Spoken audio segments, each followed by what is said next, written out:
Trovo molto interessante questo convegno qui a Malcesine fra la Gescor e i nostri albergatori per creare un sistema di acquisto condiviso fra le nostre aziende che sono anche capofile di questo progetto per la parte veneta che da qui spero possa arrivare fino al Basso Lago. Alla luce del convegno mi sembra opportuno che le forze economiche di Malcesine abbiano trovato questa sponda in questa associazione, la Gestor,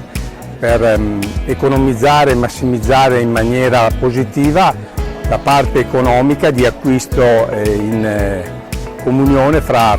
queste due province che sono molto importanti, che hanno un'economia molto simile, quindi ritengo che siano accordi interessanti che sicuramente porteranno un'economia di scala molto favorevole a tutte le nostre componenti economiche.